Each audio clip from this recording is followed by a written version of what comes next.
Alright everyone, welcome back. My head is totally blank. For the time being, I take my glass in my hand, meaninglessly swirling the white liquid inside. 今日はいろいろイリアに無理をお願いして、こんなに立派な席を揃えてもらってありがとう。イリアにはちゃんとお返しをしたいし、さくらもなんだ、喜んでくれてるか。This is about all I can think of. 嬉しいです。すごくドレスは綺麗ですし、先輩はかっこいいですし、それにお城もお食事も立派で、私には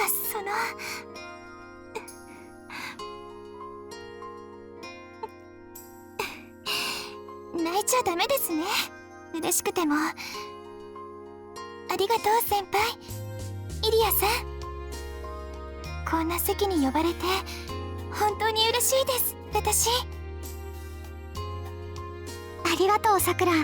私もこれくらいしか役に立てないけど、喜んでくれて嬉しいわ。では乾杯。 The dinner begins. One refined dish comes after another, accompanied by flavorful wine. Illya looks on in a satisfied way when Sela and Liz respectfully serve the table. Sakura is shy and reserved.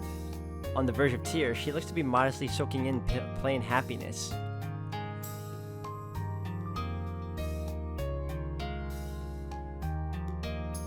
Ah, 美味しかったですね。さすがイリアさんの家のお料理です。 Following dinner, after we finished dessert, I ended up escorting Sakura back here. 俺もびっくりした。リズとセラ、あんなに料理がうまかったんだなって。セラさんですかね。それともシェフがいたんでしょうかね。本格フレンチはこっちで教わった方がいいのかな。Suddenly, the topic switches to cooking. How pathetic. Once in a lifetime, Sakura is dressed up and alone with me in the garden, yet I can't find anything better for us to talk about. さくら。先輩、今日は先輩が私のお願いを叶えてくれたんですよね。 Just as I was about to open my mouth, she says that. まあな。なんとなく思い出してイリアに協力してもらったんだ。結果は予想以上になってくれたけど。はい。あの時は何気なく口にしたことだったんですけど、ちゃんと先輩は覚えていてくれたんですね。 That's the talk we had on the way home one day. Walking home with Sakura after eating some sweets, holding onto that secret, I wanted to grant her that little wish. 最初びっくりしちゃいました。イリアさんとメイドさんたちがやってきて、こっちが驚いてる間にドレスが用意されて、今晩は晩餐会に招待するって言われて。あ、そりゃ驚くよな。悪い、先に言っておけばよかった。どういうことか最初はさっぱりだったんですけど、先輩が一緒だって分かったから、ああ、これがそれなんだなって思ったんです。 Very sudden turn of events. Though were it not for Illya's decisiveness, I doubt it would have happened. いや、こっちも大変だったんだぞ。俺まで清掃するとは思わなかったからな。これも、いや、いいか。During the dinner, I had to restrain myself from loosening that tie. If Sakura is still dressed up, then the wish isn't over yet. イリアに相談してよかったよ。俺じゃまだまだこの約束は叶えられなかった。そうですね。私もこんなドレスを着られるなんて夢にも思ってませんでした。 Holding the hem of her dress, Sakura spins around. A cherry blossom dancing in the moonlit garden. まるでおとぎ話みたいですよね。私がドレスを着てお城の晩餐会にお呼ばれして、先輩が迎えに来てくれて、夜中にこうして庭園でお話ししているなんて。そうだな。ちょいできすぎだ。イリアさんが本当にすごい魔女で、素敵な魔法をかけてくれたのかもしれません。You'd be surprised. That's a good way of putting it. However, the way a fairy tale like this usually goes, everything needs to go back to normal. 魔法だったら終わっちゃいますね。そうだな。12時になったら魔法が解けて。それで私は階段にガラスの靴を置き忘れて、先輩がそれを手にして私を探してくれるんです。それでもその時の着飾った私はもう帰ってきません。それはなんで？その方が思い出は綺麗な方がいいです。それに私は着飾って先輩と一緒にいるより、ずっといつものままの自分でそばにいたいです。 That wish, no matter how small, was the real one. There's no fairy tale princess. How short-sighted of me. It was never anything that could be thrown together so quickly to begin with. Without choosing to, our bodies touch. Feeling her slender body against mine, I smell the fragrance of Sakura's hair. Our fingers intertwine all by themselves. 先輩、先輩の知ってる私のままですよ。そうだな。さくらはさくらだ。ごめんな。ドレスに目がくらんで、さっきまでバカな勘違いをしてた。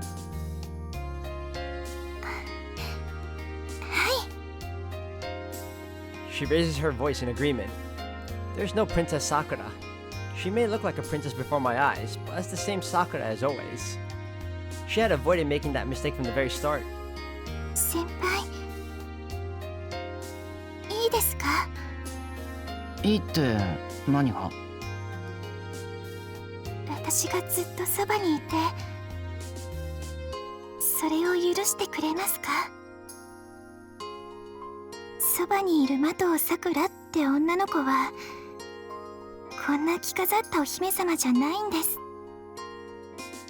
地味で内気で不器用で、言いたいこともちゃんと言い出せない女の子なんです。それでもいいですか？先輩。 Of course. For as long as it's fresh in your mind, as long as the wish is there, these days will not end. セイバーさんが綺麗で焼き餅を焼いたり、姉さんやライダーが仲良くしているとちょっと悲しかったりもする女の子でもですか？ああ、いいんじゃないか、それぐらい。人間なんだから考えることはいっぱいある。俺はそういうさくらが好きだし、そういうさくらでいてほしい。先輩。 With an intoxicating whisper, her eyes become moist. なんだ。 My chest hurts. If you look at me with those eyes, my face will burn up. まあそういうわけだから今後ともよろしくってことなんだが。くそ、らしくないな。雰囲気のせいか、随分と恥ずかしいこと言ってる。おかしくないか、俺。いいえ、決して。はい、先輩らしくてとってもいいと思います。 An energetic response. Well, that's a relief. あともう一つ良かったことがあるんですけど、それは内緒にしておきますね。きちんと言葉にしてもらえたことは私だけの秘密ですから。 Sakura is bashful. That secret probably has no value to anyone else. よし。じゃあこれからもお世話になります。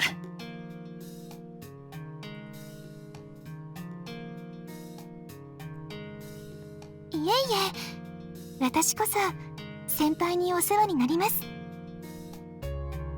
今日は本当にありがとうございました。 She bows timidly. Always the same no matter what. That's what gives us peace of mind more than anything else. あとイリアにも後でちゃんとお礼しないとな。私と先輩でイリアさんのお家でご馳走しましょう。今度はイリアさんに振り袖を着せるんです。きっと可愛いと思いますよ。藤姉の家に確かあったな、子供用の振り袖。いいなそれは。今度はイリアをびっくりさせよWe leave the garden as we talk. Our fingers are intertwined the whole time. We maintain the gentle connection even as we pass through the door to the lobby. う。さて今日はここに泊まるんだよな。さくらの部屋まで送るけど。大丈夫です。やっぱりイリアさんの魔法でここで出会ったんですから、ここで別れて明日から私はまたいつもの麻藤さくらに戻ります。なるほど、確かにそれがいい。明日になれば俺もいつもの俺に戻るからな。おやすみさくら。おやすみなさい先輩。We separate with a light bow to each other.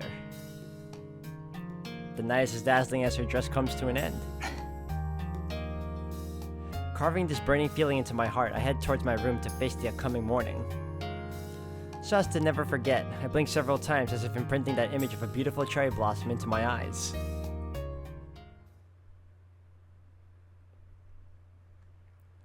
Another nice end.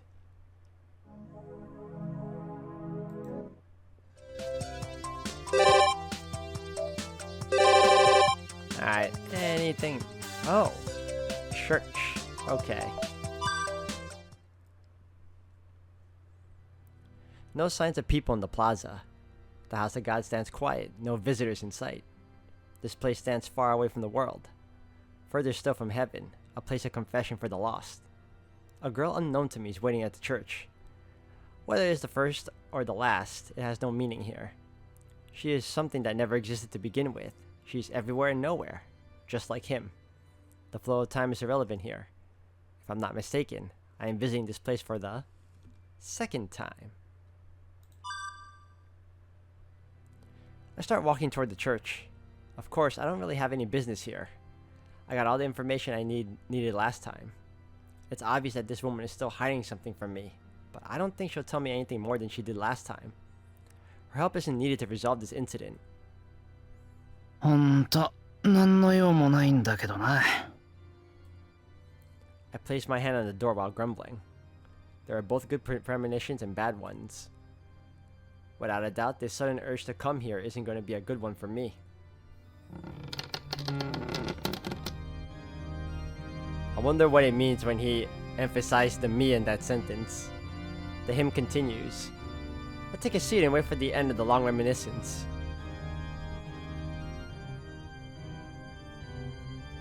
The closed garden, the overlapping fingers, the discordant noise, old bitter dreams, and weak malice.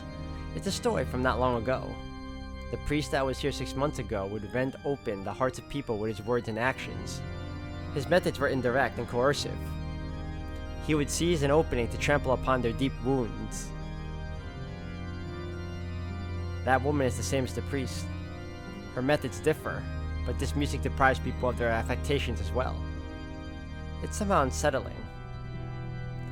This is most likely an incredible performance, but I can't bring myself to embrace it. Alone in untrodden land, counting the breeze, this place is far away, deeper than everything, an empty sky. It says rest your mind and let yourself stop moving forward. It says take a break. If you are tired, you should rest your wings here. That kind of talk is irresponsible. Telling someone to rest when they don't have the power to stand in the first place is like telling them to end it altogether. You must not stop. You must not seek rest. Once you've started, you must fill the cup to the brim. Abundantly decorated, continuing the circles to fill up every day, the abyss of slumber before the end, the built temple.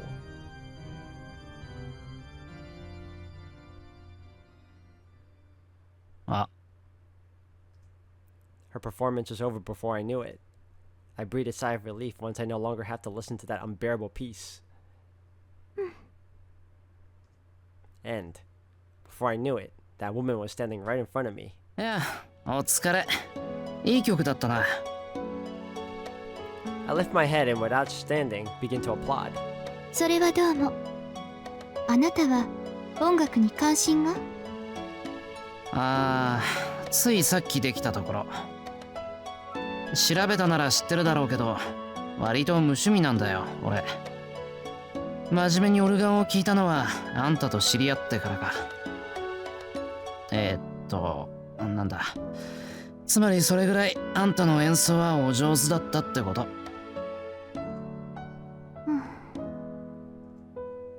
Apparently, my blatant flattery paid off as Karen nods, satisfied. 聞いてもいなかったくせに。And brazenly complains under her breath. バレてた？ Judging by her reaction, she must find it meaningless to even answer. Well then, this silence is a bit awkward. Somehow, time goes by. I didn't care about talking with her in the first place, so I'm completely okay with even this unpleasant silence. I settle into my seat and squint toward the sun rays beaming through the skylights. 確認するのですが、あなたは私をもう用済みだと言いませんでしたか？言ったけど、ここは教会だろ？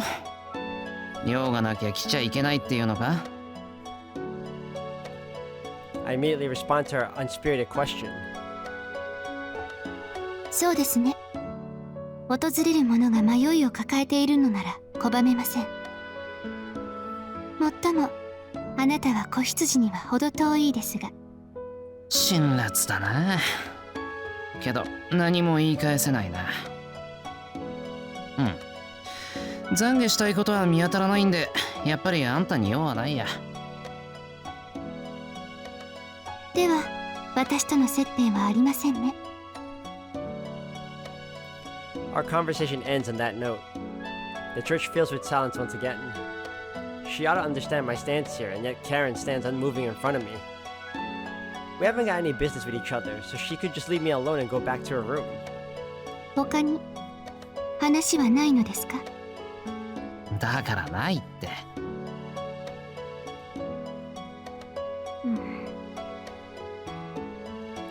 This is annoying. If we don't talk about something, she'll be standing here like this forever. わかった。じゃああんたの話。はじゃなくてさ。こっちから話すことはないんだから、そっちが話すしかないんじゃない？俺、ネタはないけど、あんたの話なら聞くよ。なるほど。それはもっともです。ですが、話すと言っても何を？なんでもいいよ。話題がないときは自分の素性とか趣味とかネタにするといい。自分が何者かを示すのは会話の基本だぜ。それはそうですが、そのようなことであなたはいいのですか？いい。話してくれるなら聞く。I'm not really interested, but if this woman wants to talk, I can't stop her. Besides, no matter what kind of talk it is, it'll probably be entertaining as long as it's something I don't already know. わかりました。あなたには必要のない話とは思いますが、これも何か意味があることかもしれません。After that, Karen goes silent for a short while, probably because she isn't used to talking about her own history. She seems to enter a deep meditation while trying to recall her past in silence.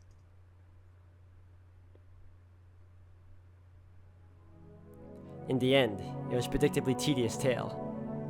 She was born in a country in southern Europe and lost her parents soon after. Her father was unknown to begin with. Her mother had a weak constitution and died 1 year after her birth. Official records state she was killed by a robber, but in reality, she seemed to have taken her own life. The church treats suicide as a transgression of the Lord's teachings. It's not a mortal sin, but those who have taken their own lives will never pass through the gates of heaven and will suffer eternal torment in purgatory. It's actually a good story. Her mother was a devout believer that, in the final moments of a painful life, found a purpose great enough to rebel against the Lord. However, that purpose her mother found was meaningless to a small child. No matter how wonderful the meaning she found was for her, it didn't change the fact that she turned against the teachings of the Lord and left her child behind. Nobody was left to care for the child. Her mother had no relatives and her father didn't come forward. The prevailing opinion among the people was that her terminally ill mother had birthed a child from an unknown man like a harlot. With no relatives, the child was entrusted to the priest of a small church. Her mother was a believer that took her own life. Her child was placed in the hands of an exemplary devout priest who looked with contempt upon the woman who had premarital sex with a passing stranger. The child was entrusted to the house of God without a single piece of luggage. However, she did have one belonging, Karen. Her mother had left her nothing but a name. The priest did not give her his family name, instead leaving it the same as the mother who committed suicide. That name was Hortensia. It's the name of a certain flower that blooms on rainy days. The girl lived with the priest for about 8 years. The priest was filled with love towards the Lord, but shared no love for the child he had taken in. He was provided funds for her upbringing, yet made her work as a servant of the church instead of sending her to school. Just by being born, the girl had sinned. She was not baptized at the time of her birth, and until baptized to welcome into her childhood, she would be giving nothing of the Lord's love. The priest declared that until then, the human known as Karen would not be recognized as a child of God. However, it was questionable if this unusually strict priest would be generous enough to baptize an orphan at all. Now the priest sounds like an ass so far. There were 2 reasons why the priest did not grant her a proper education: in order to reduce unnecessary expenses and to prevent her from gaining knowledge. Oh, there you go, he's a jerk. Knowledge must not be given to a child of a beast. That is the first step towards wickedness, and more than anything else, it would be inconvenient in various ways if she gained the capacity to think for herself. After all, defiance and exclaiming harmful truths to the masses would affect the dignity of the house of God. To pray was all the priest permitted her to do. He instructed her to give herself to God.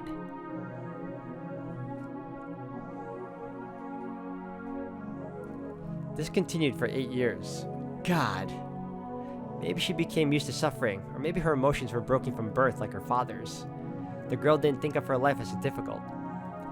She learned of the Lord and of man by watching the priest. She perfected her innocent prayers over those 8 years. And then came the year when the girl was of age to receive baptism. Stigmata appeared on her body and the priest accepted his defeat. He could no longer control her. He opened the gates of the church that imprisoned her and handed her over to a much larger world. The fortress-like structure of the monastery was built deep in the forest. She cut her connection to the outside world and earnestly continued abiding by the teachings of the Lord in a larger prison.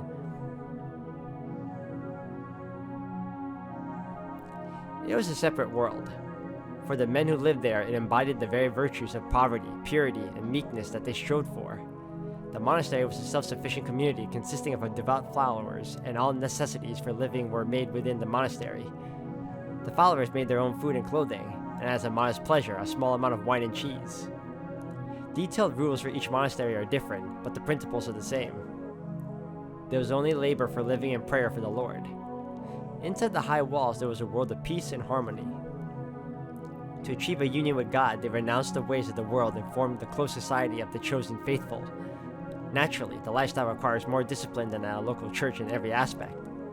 The girl was accepted by the Cistercian order. Among the monasteries, that place had a particularly long history and a strict discipline where love of the Lord rivaled even the worth of a person's life. To eat, to work, to worship, to choose. Even those universal rights were not extended to those not loved by the Lord. By that standard, the girl did not even have basic human rights. No, her very existence was unforgivable. It was unthinkable that the venerable Cistercian order would take an orphan child into its ranks. The girl was accepted into the monastery solely because of the stigmata that dwelled within her body. To spontaneously be wounded, to bleed, and to be healed. Knowledge of this ordeal is passed down by the faithful, from the perspective of those believers who live on the other side. It was clear that the girl possessed an unusual power. When it was recognized that she was an advanced spirit medium, that she could sense the nearby drifting spirit matter, act as an intermediary and materialize into this world through her own flesh, the girl's value skyrocketed. That unusual ability is not something that can be cultivated with training, and of course the church decides to use her.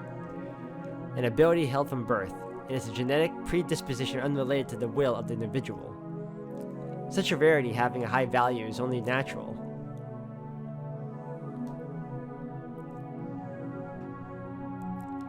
Karen Ostentia's very talent will achieve unprecedented results in a particular ritual. In light of this report, the Holy Church entrusted the young girl to the Cistercian monastery. But then again, no matter how valuable she became, the church never bestowed the Lord's love to her. The girl was given room and education, and trained as an instrument of the Lord. She was taught to conduct herself as a perfect believer so that she would not bring shame upon the church's name whenever she went outside. As a general rule, a person who entered the monastery could not live outside of it. They may move to other monasteries, but being outside of a monastery altogether was not permitted.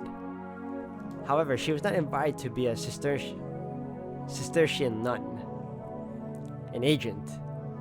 She was delivered only as an armament of the church for assistance in demon exorcism. A weapon is intended to be guided by the hands of man. She was permitted to leave the monastery only when her unusual talents were required to make her known the Lord's might. The might of the Lord was not meant to be turned toward humanity. It should be directed toward the wild ones who do not fear the Lord, the demons that threaten humanity. To manifest evil, a demon has to take over a human's body. To cleanse this person and reveal God's love to humanity was the task given to the woman. No, to the agent using the woman. She was employed by an exorcist, a special priest, one allowed to act as a representative from the bishops of the diocese. They answer calls for aid, visiting the towns of the possessed to exorcise demons. It was closer to fighting than praying. Her master frequently said to himself that the work was like washing the bottom of hell's cauldron. Exorcisms vary in severity, and the ones her master faced were the particularly intense ones. They did not concern themselves with imposters who blamed their own mental breakdowns on demons or with monster outbreaks. Their opponents were only those who had completely turned into demons.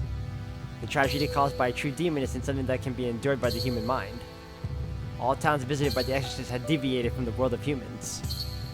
The damage inflicted by a demon isn't limited to the possessed, but also spreads to the people around them. More than the possessed person, their spirits rather than their bodies are twisted into deformed monstrosities. As her master would say, it wasn't far from a tour of hell. In an exorcism, the weak that most easily succumbs to death is none other than one's human reason. The body's ability to survive is not that important. In the first place, the extent of a human power cannot compete with the likes of one who has turned into a demon. The physical body is protected by a holy relic embodying the miracle of the Lord. However, the spirit must be defended by one's own will. What is required in an exorcism is an ironclad faith. In that respect, too, women was suited for exorcism. It's probably for the best that her emotions shifted so little. It is said that the exorcism of a true demon is something that cannot be endured twice, but she continued to perform them indifferently. The woman was valued highly. She had the life of a nun and the role as an agent of the church. The workload assigned to her was nothing short of backbreaking. It probably would have overcome any normal person within a month's time. Although, as far as she was concerned, it was not much different from the daily work she's used to. For her, who couldn't really understand things like fun, torture had become indivisible from work. Pray and work.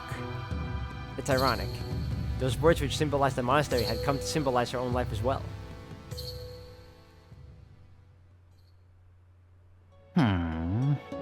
要するに教会から修道院にたらい回しにされてそこで天職を得たってこと？もうええ、そういうことで間違いはありません。 Karen seems to pout a little as she nods. Whoops, was she offended that I summed it all up a bit too much? ああ、なんだ。勘に触った？はい、驚きました。初めからそう説明すればよかった。